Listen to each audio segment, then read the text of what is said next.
أعوذ بالله من الشيطان الرجيم. بسم الله الرحمن الرحيم.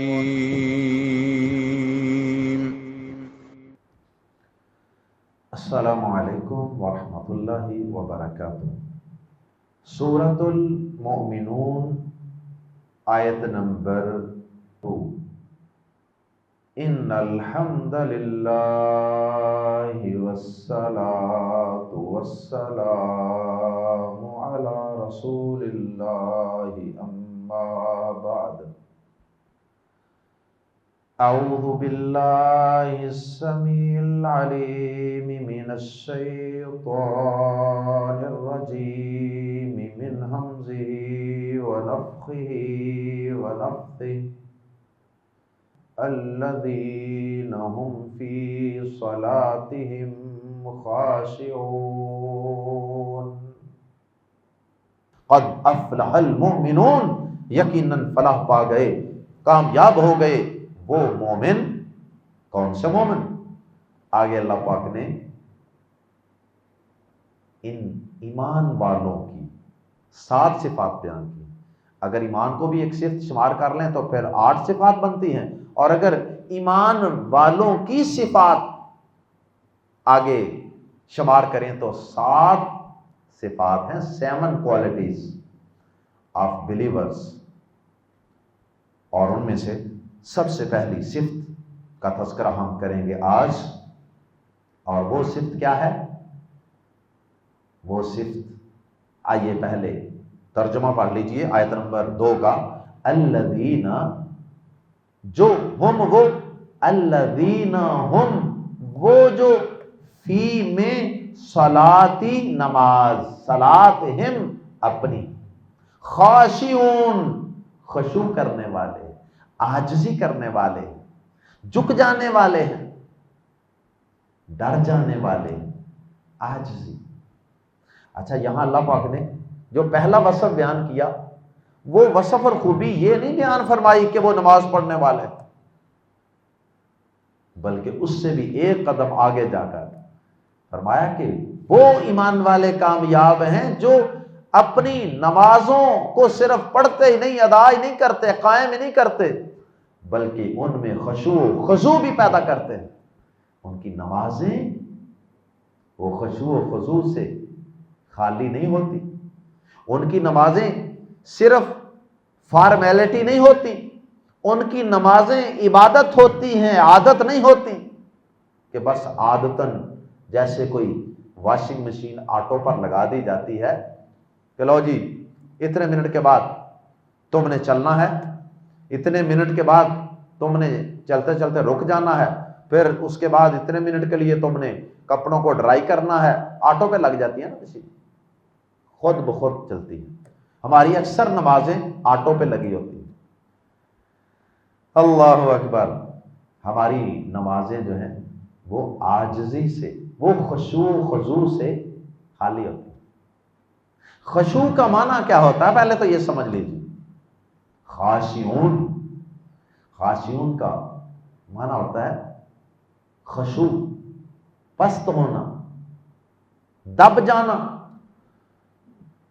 اللہ کے سامنے اتنے بڑے شہنشاہ کے سامنے انسان جب کھڑا ہو عبادت کے لیے، قیام، رکوع، سجدے کے لیے، تو پھر انسان کی حالت تو یہی ہونی چاہیے نا کہ وہ ڈر رہا ہو، وہ کانپ رہا ہو اللہ کے سامنے کھڑا ہو کر، اس کا دل بھی بالکل ڈرا ہوا، سہما ہوا، دبا ہوا، اور اس کے سارے جسم کے اعضاء بھی اسی طرح۔ اللہ اکبر۔ اور یہ تبھی ممکن ہوگا نا کہ جب پوری توجہ اور یکسوئی نماز اور عبادت کی طرف ہو۔ جب نماز میں دھیان ہی کوئی نہیں، نماز بھی پڑھ رہے ہیں آٹو پر نماز لگا کے، کیونکہ آٹومیٹیکلی باڈی کو، برین کو پتہ ہے، اس کو ہم ایک میسج دے دیتے ہیں آٹو پہ لگاتے وقت، لو 4 رکعتوں کے لیے ہم مشین چلا رہے ہیں، اور دھیان جہاں مرضی ہو، جسم آٹومیٹیکلی قیام کے بعد رکوع کرے گا، رکوع سے کھڑا ہوگا، دعائیں بھی وہی پڑھے گا۔ باڈی کو پتہ ہے کہ رکوع میں کیا پڑھتے ہیں، رکوع سے کھڑے ہو کر کیا پڑھتے ہیں، سجدے میں کیا پڑھتے ہیں، آٹو پہ لگے ہوئے ہیں، کیونکہ ہیبٹ بن چکی، عادت بن چکی۔ تو جب توجہ ہی کوئی نہیں، توجہ ہے دکان میں، توجہ ہے حساب میں، توجہ ہے کاروبار میں، توجہ ہے عہدے کے حصول میں، توجہ ہے اولاد میں، توجہ ہے دنیا کے کام کاج میں، اللہ کی طرف دھیان ہی کوئی نہیں، خشوع و خضوع سے خالی۔ امام طبری رحمہ اللہ نے عبداللہ بن عباس رضی اللہ تعالی عنہ سے خاشعون کی تفسیر نقل فرمائی۔ یہ جو لفظ آیا نا الذین هم فی صلاتہم خاشعون، وہ اپنی نمازوں میں خشوع و خضوع اختیار کرتے ہیں۔ اللہ اکبر۔ اس کے متعلق عبداللہ بن عباس رضی اللہ تعالی عنہ مفسر قرآن وہ بیان فرماتے ہیں کہ خاشعون ای خائفون و ساکنون، یعنی خاشعون کا معنی یہ ہے کہ وہ خائفون، وہ ڈرے ہوئے ہوتے ہیں، سہمے ہوئے ہوتے ہیں اللہ کے سامنے، اپنے گناہوں کو یاد کر، اتنے بڑے بادشاہ کے سامنے ڈرے ڈرے پیش ہوتے ہیں۔ ساکنون، بلا وجہ حرکت نہیں کرتے، ساکن ہوتے ہیں۔ یہ نہیں ہے کہ کبھی جناب بالوں سے ایسے بلا وجہ کھیل رہے ہیں، کبھی بال سیدھے کر رہے ہیں، کبھی داڑھی کو سیدھا کر رہے ہیں، کبھی ناک میں انگلیاں ڈال رہے ہیں، اور کبھی جناب زور زور سے کر کے جمائیاں لے رہے ہوتے ہیں لوگ نماز میں۔ بڑے عجیب عجیب طریقے سے لوگ نمازیں پڑھتے ہیں۔ اللہ اکبر۔ یعنی یہ یقین نہیں ہوتا شاید کہ ہم اتنے بڑے بادشاہ کے سامنے کھڑے ہیں۔ تو خائفون اور ساکنون، یہ دو الفاظ خاشعون کی تفسیر میں بیان کیے ہیں عبداللہ بن عباس رضی اللہ تعالیٰ عنہ نے۔ خاشعون کی تفسیر میں بیان کیے ہیں خائفون اور ساکنون۔ خائفون کا تعلق دل کے ساتھ ہو گیا کہ ان کے دل ڈرے ہوتے ہیں، دل کی کیفیت یہ ہوتی ہے کہ اس وقت وہ ڈرا ہوتا ہے، اور اس ڈر کا انسان کے اعضاء و جوارے پر، اس کے آرگنز پر، اس کی باڈی پارٹس پر، اس دل کے ڈر کا یہ اثر ہوتا ہے کہ وہ اس کے اعضاء جو ہوتے ہیں نا، وہ بلا انتہائی ضرورت کے نماز میں کوئی فالتو حرکت نہیں کرتے بلکہ ساکن رہتے ہیں۔ ہاں کچھ حرکات تو وہ ہے نا جو ضروری ہیں، جیسے انسان کو بہت ہی زیادہ خارش ہو رہی ہے کہیں پہ تو چلو وہ کر لے، لیکن ایک ہوتا ہے عادت ہی بنا لینی کہ ہمیں کبھی ادھر کبھی ادھر خارشیں ہو رہی ہیں عادتاً، وہ نہیں، بہت مجبوری سے کسی جگہ خارش ہو گئی، یا بہت مجبوری ہے آپ کو کبھی آنکھ ملنی پڑ گئی، چند حرکات نبی صلی اللہ علیہ وسلم سے جو انتہائی ضروری ہیں ان کا ثبوت بھی ملتا ہے۔ جیسے عبداللہ بن عباس رضی اللہ تعالیٰ عنہ ایک دفعہ آپ کے ساتھ آ کر نماز تہجد میں آپ کی لیفٹ سائڈ پہ کھڑے ہو گئے جماعت کے لیے، دو آدمی بھی اس طرح جماعت کروا سکتے ہیں نا، یہ بخاری شریف میں حدیث، ساتھ ساتھ کھڑے ہو گئے، لیکن اس صورت میں امام بائیں طرف کھڑا ہوتا ہے اور مقتدی دائیں طرف۔ عبداللہ بن عباس رضی اللہ تعالیٰ عنہ لیفٹ پہ کھڑے ہو گیا۔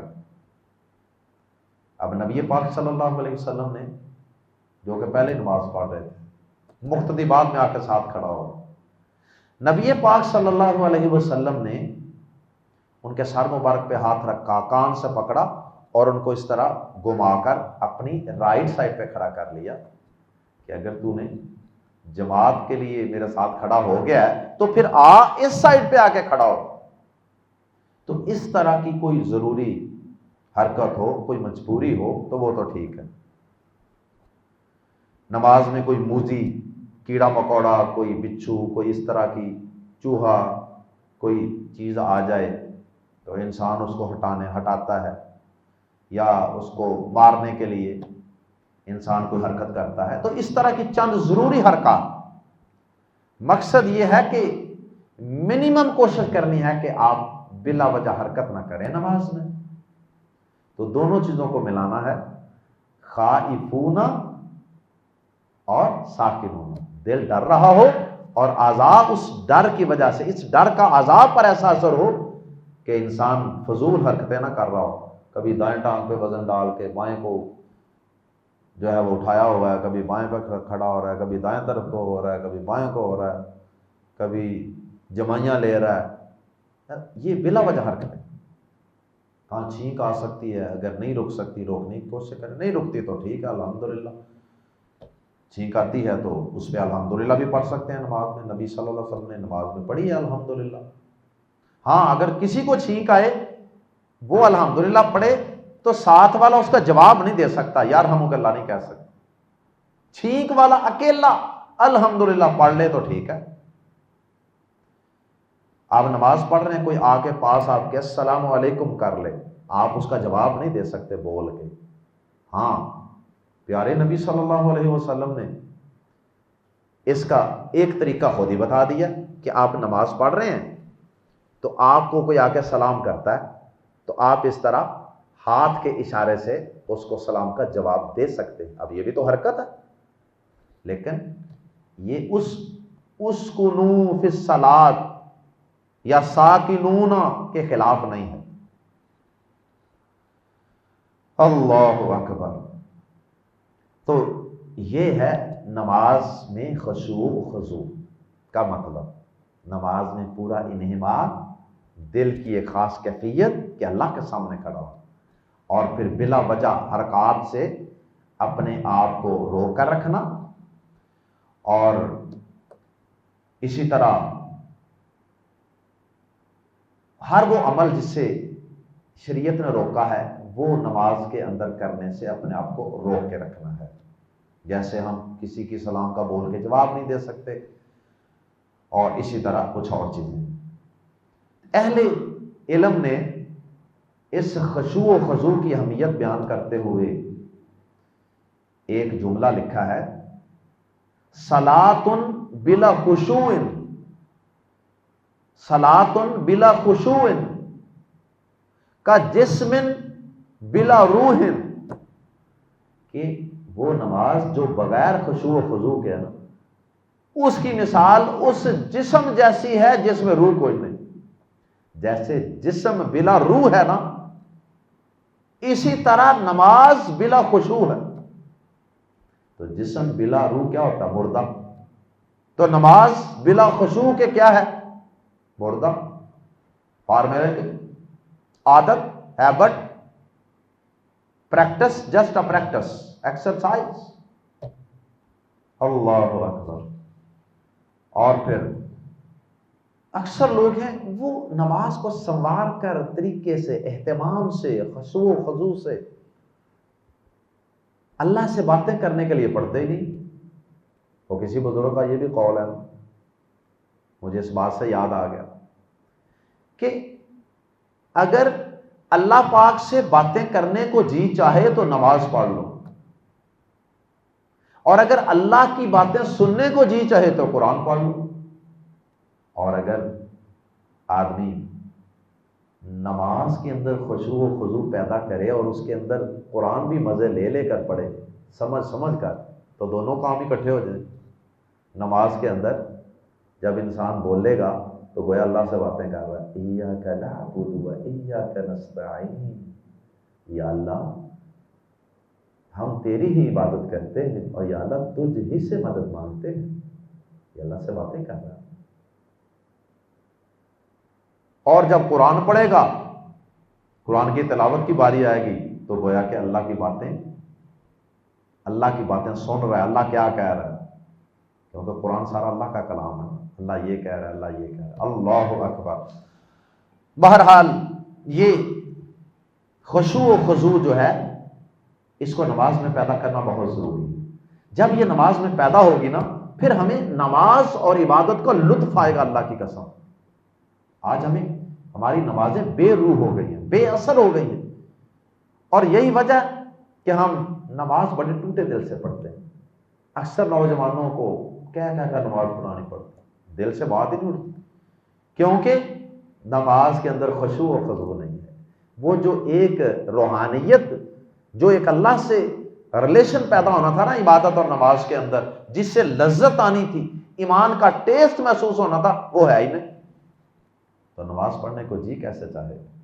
اور بعض علماء نے لکھا کہ مومن مسجد میں اس طرح ہوتا ہے، مسجد میں نماز پڑھنے کے لیے آتا ہے، مومن مسجد میں اس طرح ہوتا ہے جس طرح مچھلی پانی میں، اور مومن مسجد سے باہر اس طرح بے قرار رہتا ہے عبادت کے لیے، نماز کے لیے، اللہ کے سامنے کھڑے ہونے کے لیے، جس طرح مچھلی پانی سے باہر بے قرار ہوتی ہے پانی میں جانے۔ اللہ اکبر۔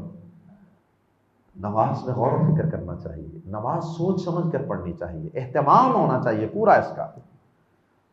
صحیح مسلم میں حدیث ہے، پیارے نبی صلی اللہ علیہ وسلم نے کسی شخص کے بارے میں کہا، یا فلان الا تحسن صلاتک، اے فلان کیا تو اپنی نماز کو خوبصورت نہیں بناتا؟ تیرا دل نہیں کرتا کہ میں نماز خوبصورت بنا کے پڑھوں؟ الا ينظر المصلی اذا صلی کیف یصلی، کیا نمازی اس بات کو دیکھتا ہی نہیں؟ کیا نمازی کو اس بات کی فکر ہی نہیں ہے جب وہ نماز پڑھتا ہے تو وہ یہ دیکھے کہ وہ نماز پڑھ کیسے رہا؟ خشوع و خضوع بھی ہے کہ نہیں، طریقہ بھی صحیح ہے کہ نہیں؟ اور پھر آگے آخر میں آپ نے احساس دلانے کے لیے کہا، فَإِنَّمَا يُصَلِّ لِنَفْسِهِ، اور نمازی کو اس بات کا خیال ہونا چاہیے کہ وہ کسی کی عبادت، کسی کا کام تھوڑا کر رہا، وہ کسی کو راضی کرنے کے لیے، کسی انسان کے لیے تھوڑا کوئی عبادت کر رہا ہے، نماز پڑھ رہا ہے۔ فَإِنَّمَا يُصَلِّ لِنَفْسِهِ، اور اللہ کے بندے نماز تو اپنی آخرت بہتر کرنے کے لیے پڑھ رہا ہے نا، کوئی کرائے پہ، کوئی مزدوری پہ تھوڑا نماز پڑھ رہا ہے۔ کسی کا کام ہو تو بندہ عام طور پر چلو ٹھیک ہے یار ٹانگ ٹپاؤ، اللہ کے بندے عبادت تو اپنے لیے کر رہا ہے نا، تو اگر تو نماز خشوع و خضوع کے بغیر پڑھے گا تو نماز سے تجھے ملے گا کیا؟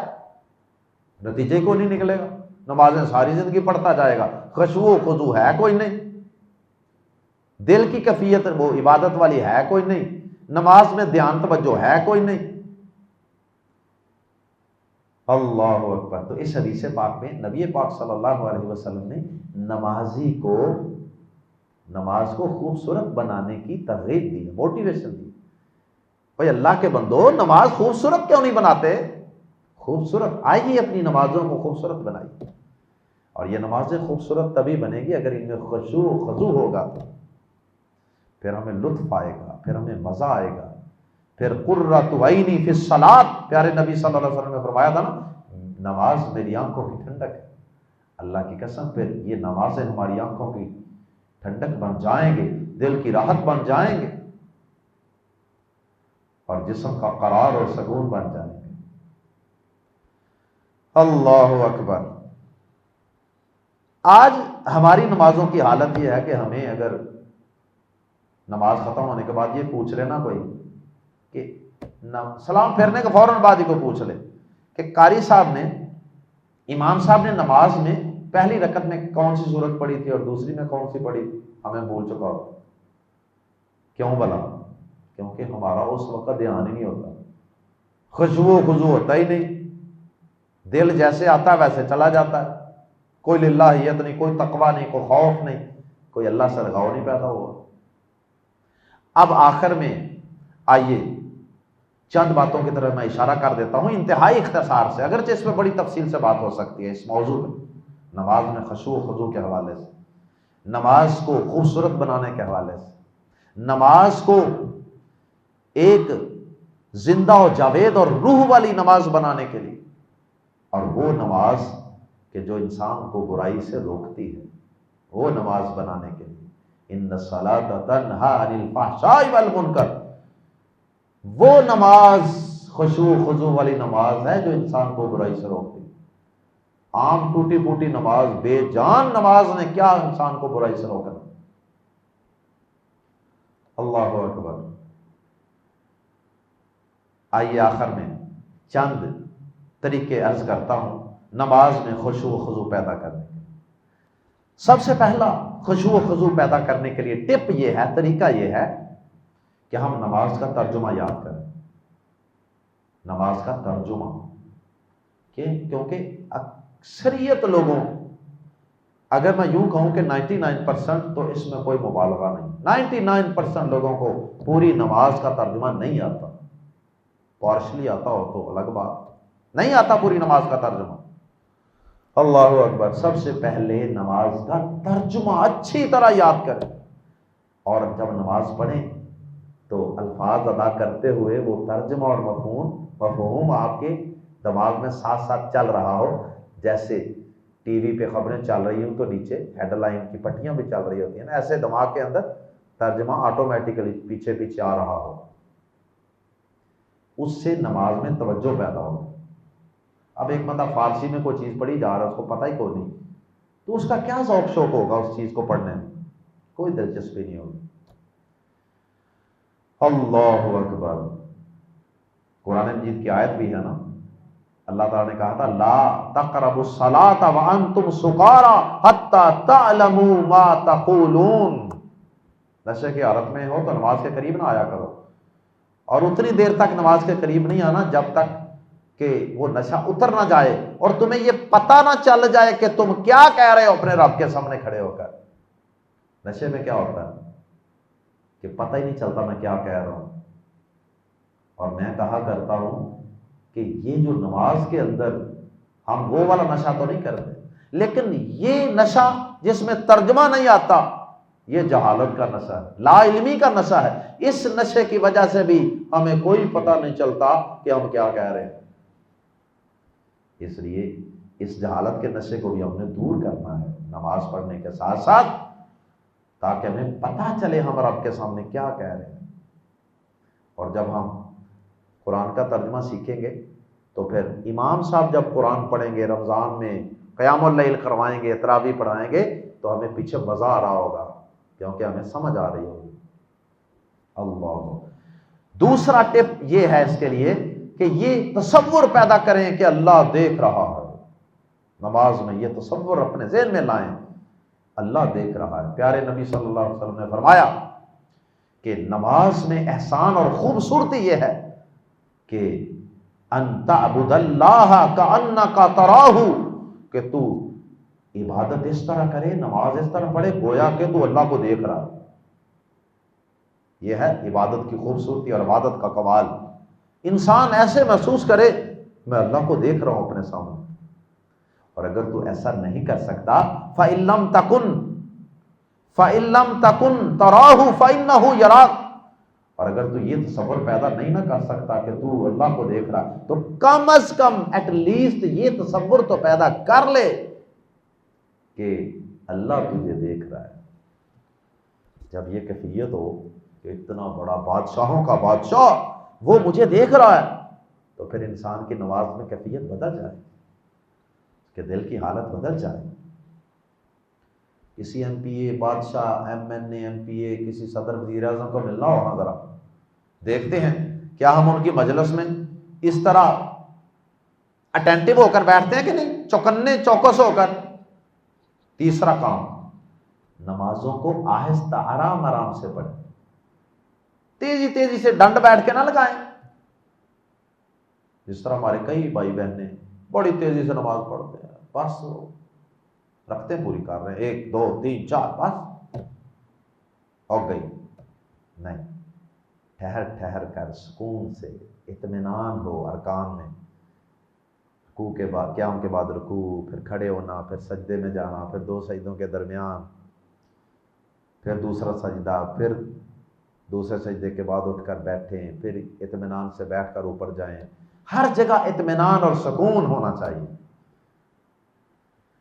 اللہ اکبر، پیارے نبی صلی اللہ علیہ وسلم نے ایک آدمی کو دیکھا تھا، نماز پڑھ رہا تھا اور وہ تیزی سے پڑھ رہا تھا، صحیح رکوع سجدے یہ ادا نہیں کر رہا تھا۔ آپ نے اسے فرمایا ارجع فصلی فإنک لم تصلی، چل واپس جا، دوبارہ نماز پڑھ، تو نے نماز کوئی نہیں پڑھی۔ اس نے پھر ایسے ہی پڑھی، دوبارہ آیا، سلام لیا، آپ نے پھر کہا واپس جا، تو نے نماز کوئی نہیں پڑھی، دوبارہ نماز پڑھ۔ آخر میں اس نے کہا اللہ کے نبی مجھے گائیڈ کر دیجئے کیسے نماز پڑھوں۔ آپ نے پھر اس کو گائیڈ کیا کہ ایسے ایسے آرام آرام سے صحیح طرح رکوع، سجدے، قیام، ہر چیز میں ٹھہراؤ، یہ جب آپ اپنی نمازوں میں پیدا کر لیں گے، لطف آئے گا اللہ کی قسم، مزہ آئے گا، ٹھہر ٹھہر کے مزہ لے کے نماز پڑھیں۔ یہ جو اس طرح تیزی تیزی سے کرتے ہیں، پورے رکوع سجدے نہیں لوگ کرتے، اس کو تو پیارے نبی صلی اللہ علیہ وسلم نے فرمایا کہ ایسے شخص کو کہ یہ نماز کا چور ہے، ڈنڈی مارتا ہے اندر سے، فرمایا بدترین چور نماز کا چور ہے، اللہ محفوظ فرمائے۔ چوتھا کام پیارے نبی صلی اللہ علیہ وسلم نے فرمایا، سنن ابن ماجہ کی حدیث، آپ نے فرمایا کہ اپنی نماز کو، ایک آدمی نے کہا نا اللہ کے رسول صلی اللہ علیہ وسلم دین کی کوئی بات سکھائیں، آپ نے فرمایا اذا قمت فی صلاتک فصلی صلاۃ مودع، جب تو اپنی نماز کے لیے کھڑا ہونا تو پھر اس طرح نماز پڑھ جس طرح کوئی دنیا سے رخصت ہونے والا شخص زندگی کی آخری نماز پڑھتا ہے۔ اگر پھانسی سے پہلے، موت سے پہلے اگر کسی کو کہا جائے کہ لو بھائی تھوڑی دیر بعد تمہاری پھانسی ہے، تمہاری موت ہے، تو پڑھ لو 2 رکعتیں، کیسے نماز ہوگی؟ سوچیں ذرا، تصور کریں، مجھے اور آپ کو پتا ہو کہ 5 منٹ بعد موت ہے، 2 رکعتیں ہم کتنی خوبصورت پڑھیں گے، انہیں ہمارے دل کی کیفیت کیا ہوگی؟ بس اللہ کی قسم ہر نماز کو زندگی کی آخری نماز سمجھ کر پڑھ لیجئے، نمازیں خود ہی درست ہو جائیں، نماز میں خود بخود خشوع و خضوع آ جائے گا، اللہ کا ڈر بھی آ جائے گا، فضول حرکتیں بھی، حرکات و سکنات بھی رک جائیں گی، انہماک اور توجہ بھی نماز میں آ جائے گی۔ اور اسی طرح 5ویں بات یہ ہے کہ نئی نئی دعائیں اور صورتیں پڑھیں بدل بدل کے، یہ نہیں کہ ہم نے بچپن سے جو صورتیں یاد کر لی ہیں، قل هو اللہ ساری زندگی پڑھتے رہتے ہیں، ربی جعلنی ہی ساری زندگی پڑھتے رہتے ہیں، سبحان ربی الاعلیٰ سبحان ربی العظیم ہی پڑھتے رہتے ہیں، سبحانک اللہم و بحمدک تبارک اسمک ہی پڑھتے رہتے ہیں۔ نہیں، ان چیزوں کی آلٹرنیٹ دعائیں بھی احادیث میں موجود ہیں۔ سبحانک اللہ کی جگہ اللہم باعث بینی کبھی پڑھیں، کبھی اور بھی دعائیں ہیں۔ اسی طرح ربی جعلنی کی جگہ اور بھی دعائیں ہیں احادیث میں، اللہم انی ظلمت نفسی ظلما کثیرا، اللہم انی اعوذ بک من عذاب القبر، اور بھی دعائیں پڑھیں۔ اور اسی طرح سبحان ربی الاعلیٰ سبحان ربی العظیم کے علاوہ اور بھی دعائیں ہیں، رکوع کی، سجدے کی، سبحانک اللہم ربنا و بحمدک اللہم اغفر لی، اس طرح کی دعائیں بھی یاد کریں، ان کے بھی ترجمے یاد کریں، کیونکہ جب انسان ساری زندگی وہ ایک ہی رٹی رٹائی نماز پڑھتا ہے نا، پھر اس کی نماز آٹو پہ لگ جاتی ہے، پھر اس کا دھیان کہیں اور چلا جاتا ہے۔ لیکن اگر وہ ہر نماز میں کچھ تبدیلی کر کر کے پڑھے گا نا، تو پھر آٹو پہ نہیں لگے گا، پھر تھوڑا سا دھیان اس کا نماز کی طرف مبذول ہوگا۔ اللہ اکبر۔ اسی طرح یہ مین بڑی بڑی 5 باتیں میں نے عرض کی ہیں، ان پہ عمل کریں، انشاءاللہ بہت افاقہ ہوگا۔ اس کے علاوہ بھی چھوٹی چھوٹی باتیں ہیں، حاجت ہے واش روم میں جانے کی، وہ حاجت پہلے پوری کریں۔ اسی طرح اگر بہت زیادہ کسی کو نیند آئی ہوئی ہے تو وہ اس حالت میں نماز نہ پڑھے۔ اسی طرح اگر کسی شخص کو بہت زیادہ بھوک لگی ہے، کھانا بھی تیار ہے، تو پہلے کھانا کھائے پھر نماز پڑھے۔ اسی طرح یعنی کوئی بھی ایسی چیز کہ جو نماز میں اس کی توجہ ہٹا سکتی ہے نا، اس رکاوٹ کو دور کرے۔ اسی طرح جو جائے نماز ہیں، ہمارے مصلے ہیں مسجدوں میں، قالین ہیں نقش و نگار والے، مصلے اکثر نقش و نگار والے، ختم کر دیں ان سب کو۔ مسجدوں والے مسجدوں سے، گھروں والے گھروں سے ایسی چیزیں ختم کریں۔ احادیث میں اس کی بڑی ڈیٹیل ہے، میں صرف اشارے کر رہا ہوں۔ اس سے بھی انسان کی توجہ چیزوں پہ غور کرتا ہے نا، پھول بوٹوں پہ کہاں سے کہاں پہنچ جاتا ہے۔ اسی طرح دوڑ کر نہیں آنا نماز کے لیے، کیونکہ سانس پھولی ہوئی ہے، ایسے ایسے کر رہے ہیں اور ایسے آپ نماز پڑھیں گے۔ دوڑ کر ویسے بھی آنے سے منع کیا پیارے نبی نے، تو اس طرح آ کے نماز میں کھڑے ہوں گے تو آپ کی کیا توجہ ہوگی، کیا خشوع و خضوع ہوگا۔ اسی طرح سے آپ کے پاس موبائل ہے، اس کو سوئچ آف کر دیں، بند کر دیں، سائلنٹ پہ بھی لگائیں گے پوری نماز وہ وائبریٹ ہوتا رہے گا، نماز خراب۔ کئیوں کی تو نماز کے اندر پوری مسجد میں بیلیں گونجتی ہیں، میوزک والی بیلیں، ایک بیل اور اوپر سے میوزک والی سادہ بیلیں لگائیں، اور پھر کم از کم کو سادہ بیل ہوگی تو اس کے اندر یہ ہے کہ اگر مسجد کے اندر بول ہی پڑے تو شرمندگی کا سامنا تو نہیں کرنا پڑے گا.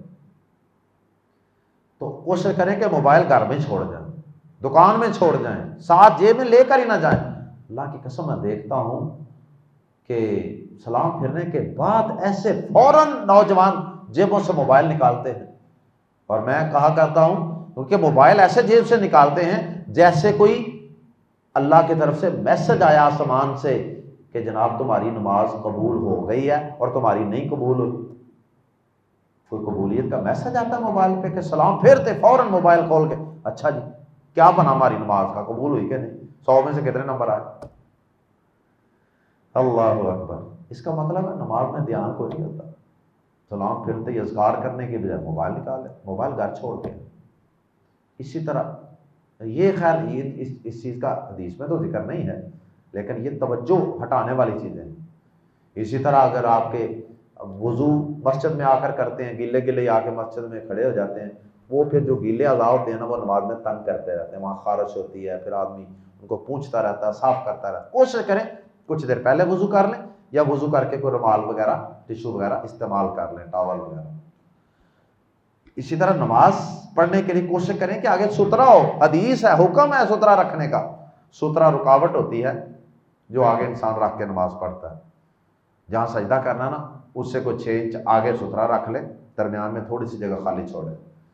ستھرا رکھنے سے یہ ہوگا کہ آپ کی توجہ اس ستھرے تک محدود رہے گی، زیادہ نظر آگے دور تک نہیں جائے گی، اور کوئی آگے سے گزرے گا بھی تو آپ کی نماز ڈسٹرب نہیں ہوگی.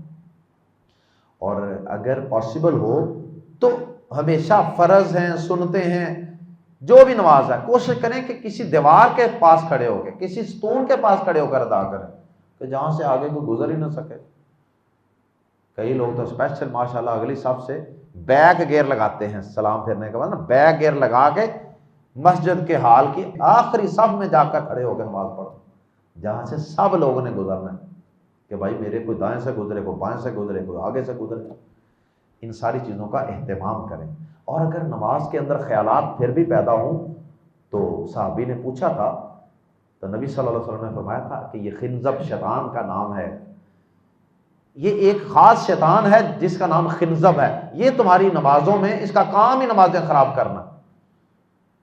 تو اگر یہ شیطان نماز میں وسوسے ڈالے نا، الٹے سیدھے خیالات ادھر ادھر، اعوذ باللہ من الشیطان الرجیم پڑھ لیں یا اعوذ باللہ من الخنزب، یہ پڑھ کے ایک دفعہ پڑھ کے 3 دفعہ بائیں طرف تھوڑا سا پھونک کے ساتھ تھونک ہلکا ہلکا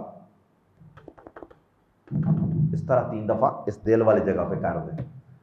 خیالات اور وسوسوں کا مقام ہے نا، نماز میں جہاں بھی خیال آئے ایسا کر لیں، کچھ نہیں ہوگا نماز کو انشاءاللہ، گارنٹی ہے. پیارے نبی صلی اللہ علیہ وسلم کی سنت ہے. یہ سارے کام کریں تو اس کے بعد پھر اللہ تعالیٰ سے دعا کریں کہ یا اللہ ربنا تقبل منا انک انت السمیع العلیم، یا اللہ ہم سے ہماری یہ ٹوٹی پھوٹی نمازیں قبول فرما لے. مولا ہم سے ہماری ٹوٹی پھوٹی باتیں قبول فرما لے. اللہ تو ہم سے راضی ہو جا. اللہ تعالیٰ ہم سب کو خشوع و خضوع والی اور جاندار قسم کی نمازیں جو دل کا قرار ہوتی ہیں، جو روح کا سکون ہوتی ہیں، جو آنکھوں کی ٹھنڈک ہوتی ہیں، جو گناہوں سے روک لینے والی ہوتی ہیں، اللہ ہمیں ایسی نمازیں پڑھنے والے بنا دے. اللہ ہماری اولادوں کو، ہماری اولادوں کی اولادوں کو، ہماری قیامت تک آنے والی تمام نسلوں کو اللہ ایسے ہی نمازی بنا دے. سبحانک اللہم و بحمدک اشہد ان لا الہ الا انت استغفرک و اتوب الیک.